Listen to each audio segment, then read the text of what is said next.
ओम शांति। आज की तारीख है 13 मई 2025। साकार महावाक्य। बाबा कहते, मीठे बच्चे, अनेक देहधारियों से प्रीत निकाल,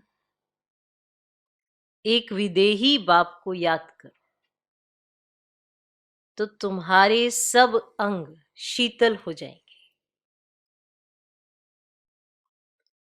अनेक देहधारियों से प्रीत निकाल, एक विदेही बाप को याद करो, तो तुम्हारे सब अंग शीतल हो जाएंगे।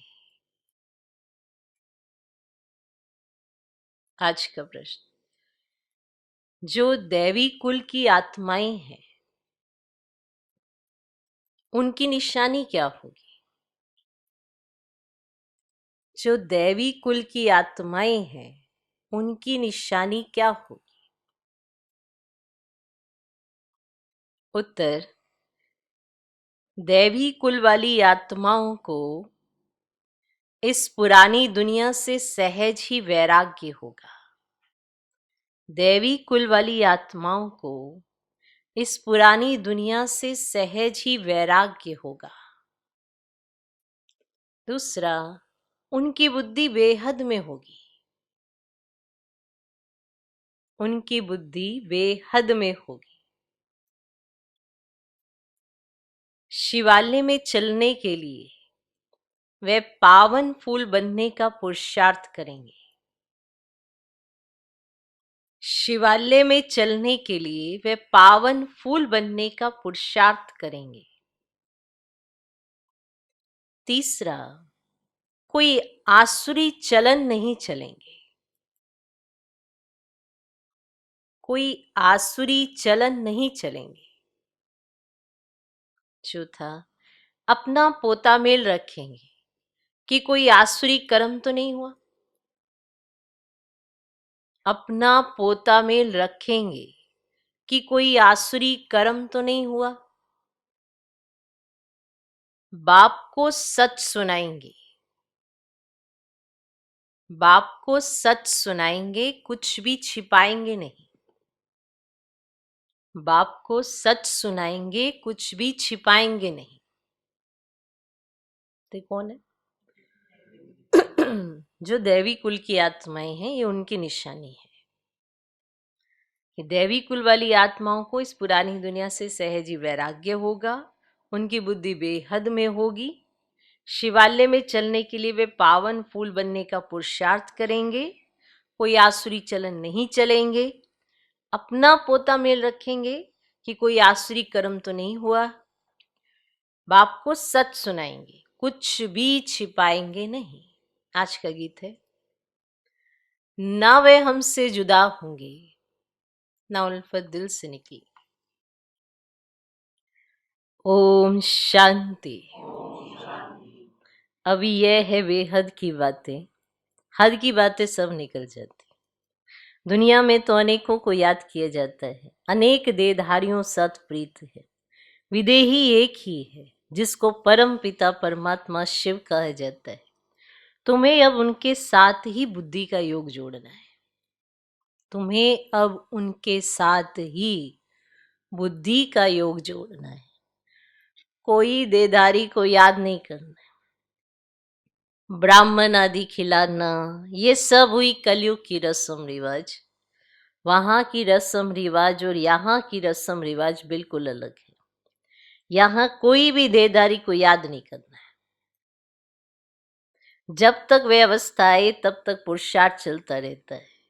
बाप कहते, जितना हो सके पुरानी दुनिया के जो होकर गए हैं या जो हैं उन सबको भूल जाना है। सारा दिन बुद्धि में यही चले, किसको क्या समझाना है। सबको बताना है कि आकर वर्ल्ड के पास्ट प्रेजेंट फ्यूचर को समझो, जिसको कोई भी नहीं जानते। पास्ट अर्थात कब से शुरू हुई, प्रेजेंट अब क्या है।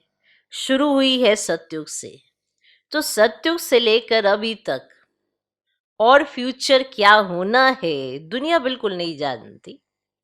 तुम बच्चे जानते हो इसीलिए चित्र आदि बनाते हो। ये है बड़ा बेहद का नाटक। वह झूठे हद के नाटक तो बहुत बनाते हैं। स्टोरी बनाने वाले अलग होते हैं और नाटक की सीन सीनरी बनाने वाले दूसरे होते हैं। हद के नाटक बनाने वाले जो स्टोरी बनाते वो अलग होते हैं और जो नाटक की सीन सीनरियां बनाते वो अलग होते हैं। तो ये सारा राज अभी तुम्हारी बुद्धि में है। अभी जो कुछ देखते हो वह नहीं रहेगा, विनाश हो जाएगा। तो तुमको सत्य की नई दुनिया की सीन सीनरी बहुत अच्छी दिखलानी पड़े, बहुत अच्छी तुमको दिखलानी चाहिए सत्युगी दुनिया की सीन सीनरी। जैसे अजमेर में सोनी द्वारिका है, तो उनमें से भी सीन सीनरी लेकर नई दुनिया अलग बनाकर फिर दिखाओ। ठीक है, इस पुरानी दुनिया को आग लगनी है, इनका भी नक्शा तो है ना, और यह नई दुनिया इमर्ज हो रही है। ऐसे ऐसे ख्याल कर अच्छी रीति बनाना चाहिए। अब ये तो तुम समझते हो, इस समय मनुष्यों की बिल्कुल है जैसे पत्थर बुद्धि। कितना तुम समझाते हो फिर भी बुद्धि में बैठता नहीं। जैसे नाटक वाले सुंदर सीन सीनरी बनाते हैं ना, ऐसे कोई से मदद ले, स्वर्ग की सीन सीनरी बहुत अच्छी बनानी चाहिए। वो लोग आइडिया अच्छी देंगे, युक्ति बताएंगे, उनको समझाकर ऐसा अच्छा बनाना चाहिए जो मनुष्य आकर समझे। बरोबर सतयुग में तो एक ही धर्म था। तुम बच्चों में भी नंबरवार है जिनको धारणा होती है। देह अभिमानी बुद्धि को छीछी कहा जाता है, देही अभिमानी को गुलगुल माना फूल कहा जाता है। अभी तुम फूल बनते हो, देह अभिमानी रहने से कांटे के कांटे ही रह जाते। तुम बच्चों को तो इस पुरानी दुनिया से वैराग्य है, तुम्हारी है बेहद की बुद्धि, बेहद का वैराग्य है। हमको इस वैशाल्य से बड़ी नफरत है। अभी हम शिवालय जाने के लिए फूल बन रहे हैं, बनते बनते भी अगर कोई ऐसी खराब चलन चलते हैं तो समझा जाता है इनमें अभी भूत की प्रवेशता है। बन रहे हैं और बनते बनते खराब चलन चली तो ये समझा जाता है इनमें अभी भूत की प्रवेशता है। एक ही घर में पति हंस बन रहा है, पत्नी नहीं समझती है तो डिफिकल्टी होती है, सहन करना पड़ता है। समझा जाता है इनकी तकदीर में नहीं है। सब तो दैवी कुल के बनने वाले नहीं हैं, जो बनने वाले होंगे वही बनेंगे। बहुतों की खराब चलन की रिपोर्ट्स आती है, ये आसुरी गुण है। इसीलिए बाबा रोज समझाते हैं, अपना पोता मेल रात को देखो कि आज कोई भी आसुरी काम तो हमने नहीं किया। बाबा कहते सारी आयु में जो भूल की है वह बताओ। कोई कड़ी भूल करते तो फिर सर्जन को बताने में लज्जा आती है, क्योंकि इज्जत जाएगी ना बताने से फिर नुकसान हो जाए। माया ऐसे थप्पड़ मारती है जो एकदम सत्यानाश कर देती। अगर भूल नहीं बताई तो फिर इलाज कैसे होगा? अब भूल बताएंगे तो इज्जत जाएगी।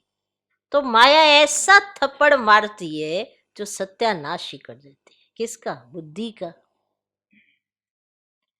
माया बड़ी जबरदस्त है, 5 विकारों पर जीत पा ही नहीं सकते तो बाप भी क्या करेंगे? बाप भी क्या करेंगे? बाप कहते हैं मैं रहम दिल भी हूं तो कालों का काल भी हूं। मुझे बुलाते ही है पतित पावन आकर पावन बनो। मेरा नाम तो दोनों है ना। कैसे रहम दिल हूं फिर कालों का काल हूं, वे पाठ अभी बजा रहा हूं। मन रहम दिल भी हूं मैं और कालों का काल भी हूं, और वो दोनों पार्ट मैं अभी बजा रहा हूं। कांटों को फूल बनाते तो तुम्हारी बुद्धि में वह खुशी है। अमरनाथ बाप कहते हैं तुम सब पार्वतियां, अभी तुम मामेकम याद करो तो तुम अमरपुरी में चले जाएंगे। और तुम्हारे पाप नाश हो जाएंगे। उस यात्रा करने से तुम्हारे पाप नाश होते तो नहीं है। यह है भक्ति मार्ग की यात्राएं। बच्चों से ये प्रश्न भी पूछते हैं कि खर्चा कैसे चलता है, परंतु ऐसा कोई समाचार देते नहीं कि हमने ये रिस्पॉन्ड किया।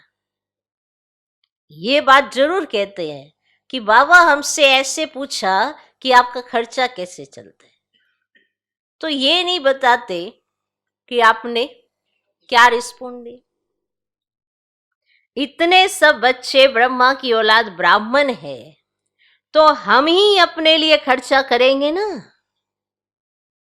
अब घर कैसे चलते हैं? तो परिवार में जितने सदस्य है वही तो घर चलाएंगे, तो खर्चा भी तो हम ही करेंगे। राजाई भी श्रीमत पर हम स्थापन कर रहे हैं अपने लिए, राज्य भी हम करेंगे।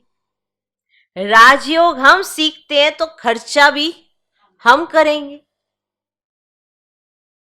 शिव बाबा तो अविनाशी ज्ञान रत्नों का दान देते हैं, जिससे हम राजाओं का राजा बनते हैं। बच्चे जो पढ़ेंगे वही खर्चा करेंगे ना। समझाना चाहिए हम अपना खर्चा करते हैं, हम कोई भीख व डोनेशन नहीं लेते हैं।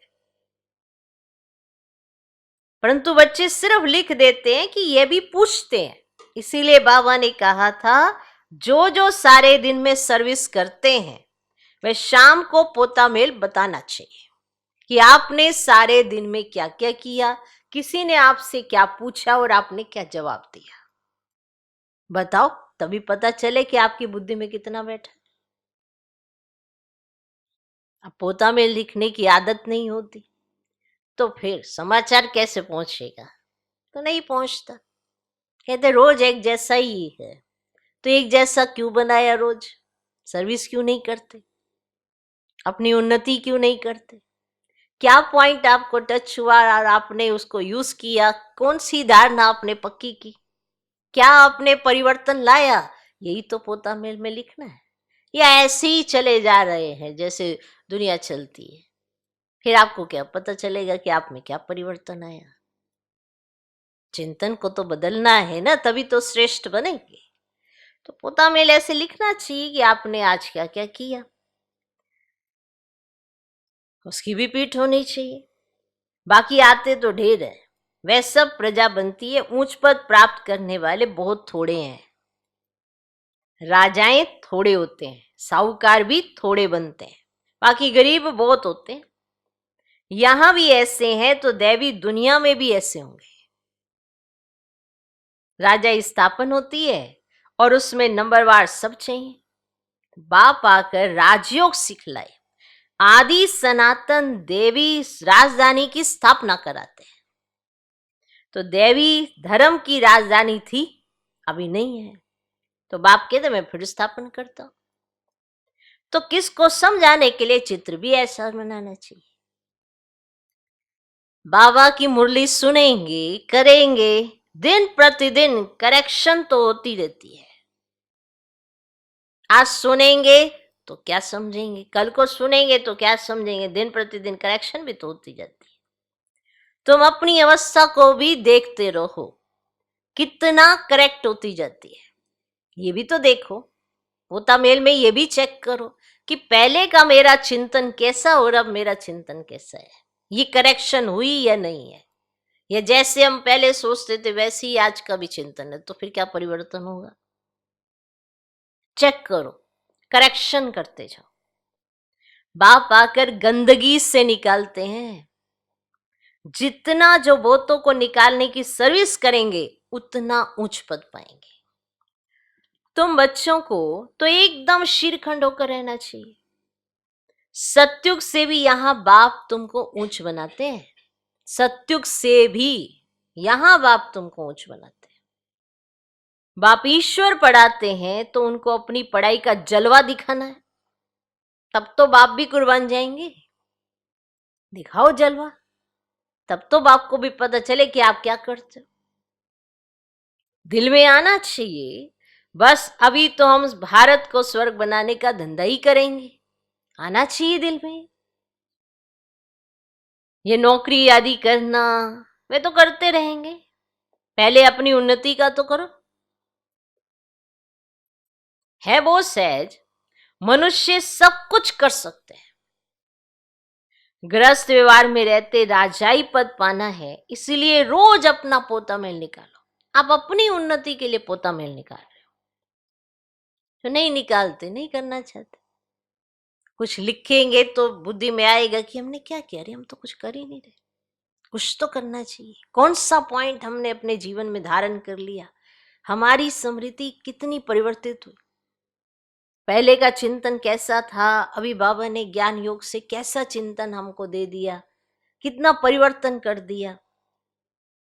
आना चाहिए। पहले हम किस ढंग से सोचते थे, आज हमारा ढंग क्या है, आना चाहिए। तो पोता मेल निकालो, सारे दिन का फायदा और नुकसान निकालो। पोता मेल नहीं निकालते तो सुधरना बड़ा मुश्किल है। जो पोता मेल नहीं निकालते तो सुधरना बड़ा मुश्किल है। बाप का कहना मानते ही नहीं है। रोज देखना चाहिए किसको हमने दुख तो नहीं दिया।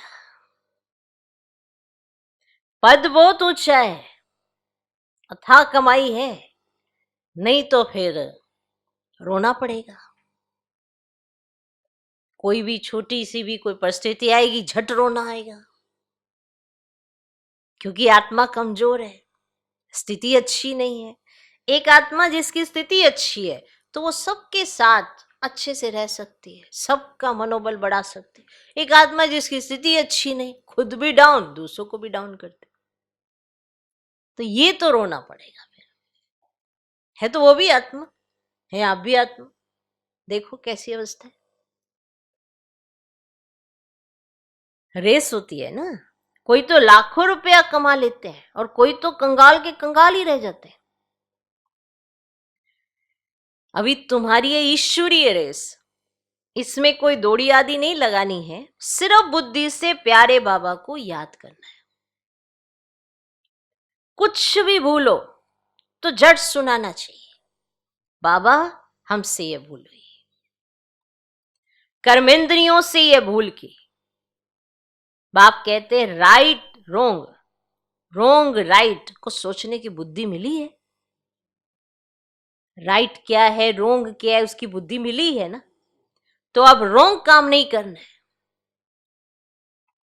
रोंग काम कर दिया तो बाबा तोबा तोबा क्षमा करना, क्योंकि बाप अभी यहां बैठे हैं सुनने के लिए।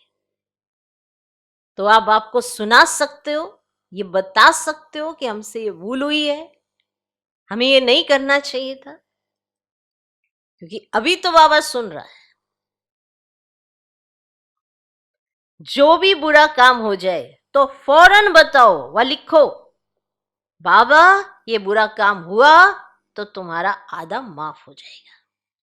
अब आगे वृद्धि को तो नहीं पाएगा ना, क्योंकि आपने अपनी भूल को रियलाइज किया और बाबा से क्षमा मांगी। ऐसे नहीं कि मैं कृपा करूंगा, क्षमा व कृपा पाई की भी नहीं होगी। सबको अपने को सुधारना है। बाप की याद से विक्रम विनाश होंगे, पास्ट का भी योग बल से कटता जाएगा। अभी की भी भूल और जो पास्ट की भी भूलें वो भी योग बल से कटेंगी। बाप का बनकर फिर बाप की निंदा नहीं कराओ, सतगुरु के निंदक ठोर ना पाए। ठोर तुमको मिलती है बहुत ऊंची, दूसरे गुरुओं के पास कोई राजाई की ठोर थोड़ी ही है। यहां तुम्हारी एम ऑब्जेक्ट है, भक्ति मार्ग में कोई एम ऑब्जेक्ट होती ही नहीं, अगर होती भी है तो अल्पकाल के लिए। कहां 21 जन्म का सुख, कहां पाई पैसे का थोड़ा सुख। ऐसे नहीं धन से सुख होता है ना। फिर तो जो इतने सारे धनी है वो तो कभी दुखी ही नहीं होते, उनको तो किसी चीज का दुख नहीं होता। धन से सब कुछ कमा सकते, धन से सब कुछ ले सकते, तो भगवान को क्यों याद करते? धन तो बहुतों के पास होता है, तो धन से सुख नहीं होता, दुख भी कितना होता है। अच्छा समझो, हाँ समझो, है ना, बाबा एग्जाम्पल देके समझाते, चलो सुनो समझो। कोई ने हॉस्पिटल बनाई तो दूसरे जन्म में रोग कम होगा, ऐसे तो नहीं पढ़ाई जास्ती मिलेगी। चलो अच्छा ठीक है, हॉस्पिटल बनवाइए तो रोग कम होगा। ऐसे तो नहीं कि पढ़ाई जास्ती मिलेगी धन भी जास्ती मिलेगा, ना पढ़ाई जास्ती मिलेगी ना धन भी जास्ती मिलेगा। हाँ ठीक है, शरीर में रोग कम है, क्योंकि इन्होंने पीछे हॉस्पिटल बनवाई थी। मतलब समझने की बात है।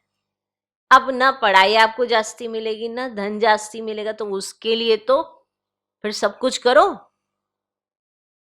कोई धर्मशाला बनाते हैं, हिसाब रखा है ना इस सारी चीजों का, इसलिए बाबा कहते हैं हॉस्पिटल कम यूनिवर्सिटी खोलो। अच्छा कोई धर्मशाला बनाते तो दूसरे जन्म में महल मिलेगा। अब ऐसे तो नहीं कि तंदुरुस्त रहेंगे, नहीं। अच्छा चलो महल मिल गया, पर पूरे जीवन वो बीमार रहा तो अब महल का क्या करेगा? ऊंचे ऊंचे महल का क्या कर लेगा? अब वो बीमार ही है। अच्छा तंदुरुस्ती भी मिल गई, अब धन ही नहीं मिला, अब वो तंदुरुस्ती का भी क्या करे? चाहिए तो सब कुछ है ना, तभी तो वो खुश रहेगा, है ना। समझा? समझा? अब अच्छे से समझ आया कि माना ऐसा किया तो ठीक है, चलो उसने धर्मशाला बना दी, महल मिल गया। अब महल के अंदर रहने वाला बीमार नहीं है, बताओ, महल में है और वो लगा पड़ा है महल के अंदर ही, बताओ फिर क्या सुख मिला उसको? नहीं, उसे महल में रहना था क्योंकि धर्मशाला बनाई थी, तो महल में रहना था तो महल मिल गया। अच्छा चलो, किसी ने अच्छा पढ़ाई अच्छी कर दी, चलो अगले जन्म में पढ़ाई अच्छी कर ली, पोजीशन ही नहीं मिली और स्वास्थ्य ही ठीक नहीं रहा, बताओ, कुछ समझ में आया? सब कुछ चाहिए ना, तो धर्मशाला बनाते तो दूसरे जन्म में महल मिलेगा। ऐसे नहीं कि तंदुरुस्त रहेंगे, नहीं। तो बाप कितनी बातें समझाते हैं, एक एक बात समझाते हैं कि ये हिसाब किताब, ये लेखा जोखा, इसका ये सब क्या क्या है, कैसे किसको मिलता है। जैसे यहाँ पे भी आप बहुत सारी चीजें देखते हो, तो सब एक दूसरे से ईर्ष्या करने लगते हैं, इसको इतना क्यों मिला, इसको इतना। कर्म, हर एक के अपने कर्म। और आज बाबा हमको श्रेष्ठ कर्म सिखाकर माला माल बनाता है, क्योंकि पहले तो किसी को कर्मों की इतनी समझ कहाँ थी। आपने तो जीवन जिया जी, आगे चलते रहे, नीचे उतरते गए। लेकिन अगर आज संगम पर आप अच्छी कलेक्शन कर लेते हो, 16 कला संपूर्ण बन जाते हो, तो नीचे आते आते भी हर कला में थोड़ा थोड़ा रहेगा, एकदम खत्म नहीं होगा। Okay clear?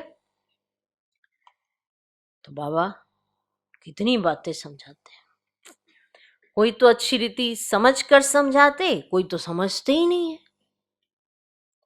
तो रोज पोता में निकालो, आज क्या पाप किया,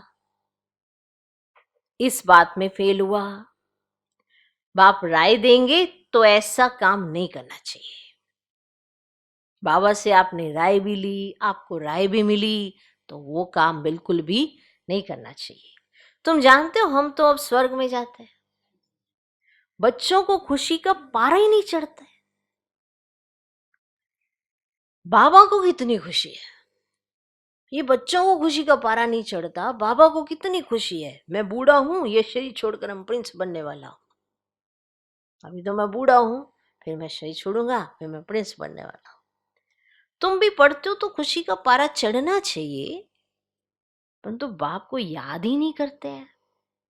बाप कितना सहज समझाते हैं, वे अंग्रेजी आदि पढ़ने में माथा कितना खराब होता है। वो बाबा कितनी सहज सहज रीति से समझाते हैं, वो पढ़ने में कितना माथा खराब हो जाता है, बहुत डिफिकल्टी होती है। अब ये तो बहुत सहज है। इस रूहानी पढ़ाई से तुम शीतल बन जाते हो।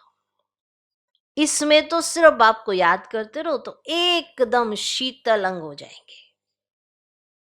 शरीर तो तुमको है ना, एकदम शीतल, नैन शीतल, मुख शीतल, कान शीतल, सब कुछ शीतल शीतल हो जाएगी। अब शिव बाबा को तो शरीर नहीं है, अंग है श्री कृष्ण को, उनके अंग तो शीतल है ही, इसीलिए उनका नाम रख दिया है। अब उनका संग कैसे हो? अब ये तो होता ही है सत्युग में, आज तो नहीं कर सकते उनका संग। उनका संग कैसे हो? और वो तो है ही सत्युग में, तो उसके भी ऐसे शीतल अंग किसने बनाए? है ना, जो शिव बाबा ने कहा वो बाबा ने किया, तो ही तो भविष्य के लिए शीतल अंग मिले। और आपको ऐसे का संग चाहिए, तो आपको क्या करना है? तो ये तुम अभी समझते हो। तो अब तुम बच्चों को भी इतनी धारणा करनी चाहिए, लड़ना झगड़ना बिल्कुल नहीं है, मगर अपने साथ तो पक्का कर लो। ये नहीं कि आपका चित्र दूसरे की छवि ऐसे आती, अरे ये तो बहुत लड़ने वाला व्यक्ति है, इससे बात करो तो पहले ही लड़ने आ जाते हैं। कोई भी बात इससे कहो ये तो लड़ने को लिए तैयार ही रहता है, क्योंकि स्वीकार नहीं है ना उसको, ना तो किसी का स्वीकार है, बस लड़ने के लिए तैयार। सोचो आपकी इमेज किसी ने बनाई ऐसे, बड़ी शीतल है ऐसा, या ऐसे बड़ी लड़ाकी है, जब देखो बात करो लड़ने को तैयार है। तो सोचो, अब ये शीतल अंग, इसकी परिभाषा तो संगम परिपथ है ना। तो ये अपने नियम होने चाहिए कि हमको तो लड़ना झगड़ना, कहीं कहते अरे वो लड़ पड़ेगा ना तो उसको तो हमने ही बात कही नहीं ना। आपने शुभ भावना रखी तो बता दो, कोई लड़ता है तो वो उसका अपना संस्कार है। तो जब भी किसी के प्रति शुभ भावना रखते हैं तो हिम्मत के साथ रखो ना, ये थोड़ा कि उसने भूत जागा आपका भी भूत जाग जाएगा। शुभ भावना रखने का मतलब क्या होता है? शुभ भावना किसके लिए रखनी है? जो सामने से अशुभ है, शुभ वाले के साथ शुभ, ये बड़ा अच्छा बात कर लेते, इसके लिए मेरी शुभ भावना है। ये तो इसमें क्या, शुभ भावना उसके लिए रखनी है ना जो अपोजिट है, उसके लिए ही आपकी शुभ भावना का महत्व हो ना। ये क्या सबके लिए मेरी शुभ भावना है, बस जिससे लड़ाई हुई इसको साइड में करो, इसके लिए कुछ नहीं है, तो वहां कहाँ से शुभ भावना है? समझे?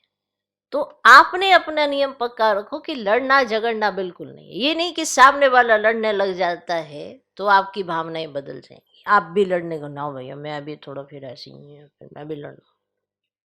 नहीं, सच बोलना है। झूठ बोलने से सत्यानाश हो जाती है। एक तो अपने आप में भी पता होता है कि मैं झूठ बोलता हूँ, खुद को भी पता होता है, और फिर वैसी इमेज आपकी बनते बनते, भले आज आप झूठ से कोई चीज को छुपा लोगे कि कितने दिन तक आपकी वृत्ति तो नहीं बदलेगी, और फिर वो झूठ इतना पक्का हो जाएगा कि सच आपको हजम ही नहीं होगा। तो झूठ बोलने से सत्यानाश हो जाती है। बाप तो बच्चों को ऑल राउंड सब बातें समझाते हैं, सब तरह की, माना सुबह से लेकर रात तक आपको किन किन बातों का सामना करना पड़ता है, जो जो बातें आती हैं आपके नेचुरल दिनचर्या में, वो सारी बातें आपको समझाते हैं। क्या करो, कैसे करो, कितना बोलो, कितना नहीं बोलो, और कुछ ऐसा कोई बोले तो क्या सोचो, सारी बातें, ऑलराउंडर बातें। ऐसे ही है ना, ये तो नहीं कहा आत्मा आत्मा आत्मा, बस बिंदी बन जाओ, बिंदी बन जाओ, पर बिंदी भी कैसे बनना है, बिंदी बनकर भी बात कैसे करनी है, ये भी समझाते हैं। है ना वंडरफुल? इतनी वंडरफुल बातें बताएगा कौन? तो बाप तुम बच्चों को ऑल राउंड सब बातें समझाते हैं। चित्र भी अच्छे अच्छे बनाओ जो फिर सबके पास जाए, अच्छी चीज देखकर कहेंगे चलकर देखो। समझाने वाला भी होशियार चाहिए, सर्विस करना भी सीखना है, अच्छी ब्राह्मणियां भी चाहिए जो आप समन बनाए। जो आप समान मैनेजर बनाती हैं उन्हें अच्छी ब्राह्मणी कहेंगे। अपने जैसी मैनेजर, वह पद भी ऊंच पाएंगी। बेबी बुद्धि भी ना हो, नहीं तो उठा कर ले जाएंगे। अगर आप बेबी बुद्धि होंगे तो कोई भी उठा कर ले जाएगा। रावण संप्रदाय है ना, ऐसी ब्राह्मणी तैयार करो जो पीछे सेंटर संभाल सके। ठीक है। अच्छा, मीठे मीठे सिकिलधे बच्चों प्रति माता पिता बाप दादा का याद प्यार और गुड मॉर्निंग। रूहानी बाप की रूहानी बच्चों को नमस्ते। हम रूहानी बच्चों की भी रूहानी बाप को नमस्ते नमस्ते नमस्ते। Good morning good morning good morning. धारणा के लिए मुख्य सार, पहला पॉइंट, बाप को अपनी पढ़ाई का जलवा दिखलाना है।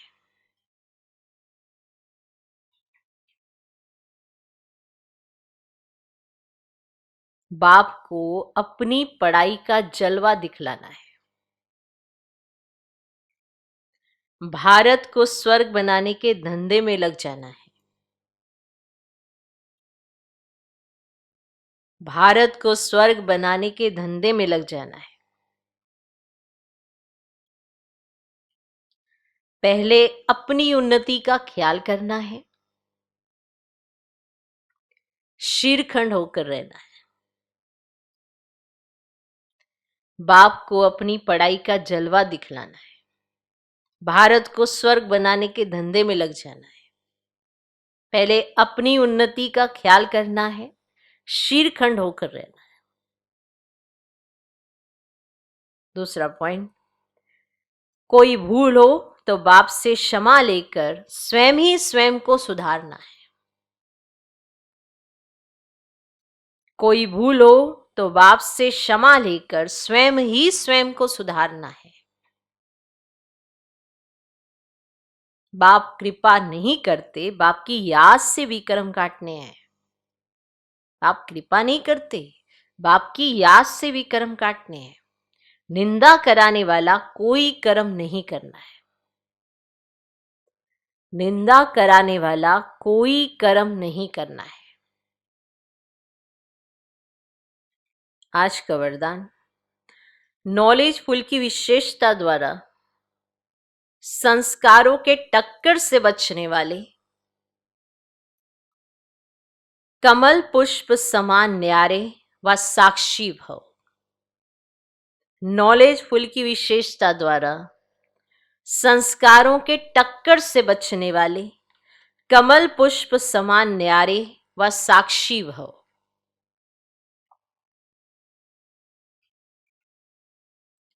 संस्कार तो अंत तक किसी के दासी के रहेंगे, किसी के राजा के। संस्कार बदल जाएं यह इंतजार नहीं करो, लेकिन अपने ऊपर किसी का प्रभाव ना हो, क्योंकि एक तो हर एक के संस्कार भिन्न है, दूसरा माया का भी रूप बनकर आते हैं। इसलिए कोई भी बात का फैसला मर्यादा की लकीर के अंदर रहकर करो। भिन्न भिन्न संस्कार होते हुए भी टक्कर ना हो, इसके लिए नॉलेजफुल बन कमल पुष्प समान न्यारे व साक्षी रहो, क्योंकि सबके संस्कार अलग अलग हैं और उस अलग अलग संस्कारों के साथ मिलकर रहना है। कोई आप सोचो जो आप सोचते हो वैसा ही दूसरा कोई सोचे, ऐसा नहीं होता। ये अलग अलग है, भिन्न भिन्न है, पर आपको अपने को बचा के तो रखना है ना, किसी का प्रभाव आपके ऊपर ना आए। एक आप बाप के प्रभाव में ही रहो तो हमेशा बचे रहोगे। इसीलिए कहा कि नॉलेजफुल बन कमल पुष्प समान न्यारे व साक्षी रहो। आज का स्लोगन, हट व मेहनत करने के बजाय रमणीकता से पुरुषार्थ करो। हट व मेहनत करने के बजाय रमणीकता से पुरुषार्थ करो।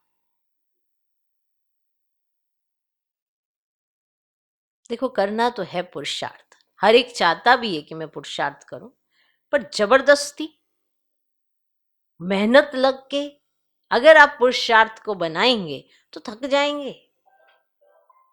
रमणीकता से पुरुषार्थ का अर्थ है उस कार्य में एंजॉय करना, मजा आना, शौक पैदा करना। खिलाड़ी भी हैं, वो नहीं थकते क्योंकि उन्हें शौक है। तो आपको पुरुषार्थ का भी शौक होना चाहिए। हट से नहीं, मुझे ऐसा करना है, ऐसा ऐसा है नहीं। अच्छा लगता है, मुझे पुरुषार्थ करना अच्छा लगता है, तो रमणीकता से पुरुषार्थ करो। तरह तरह की युक्तियां लगाकर अपने पुरुषार्थ को बढ़ाओ, अपने स्वभाव संस्कार को बदलने की युक्तियां रचो। तो हट व मेहनत करने के बजाय रमणीकता से पुरुषार्थ करो। अव्यक्त इशारे, रूहानी रॉयल्टी और प्योरिटी की पर्सनैलिटी धारण करो। पवित्रता सुख शांति की जननी है। जहां पवित्रता है वहां दुख अशांति आ नहीं सकती। तो चेक करो, सदा सुख की शैया पर आराम से अर्थात शांत स्वरूप में विराजमान रहते हैं। अंदर क्यों, क्या और कैसे की उलझन होती है या इस उलझन से परे सुख स्वरूप स्थिति रहती है, चेक करो। ओम शांति।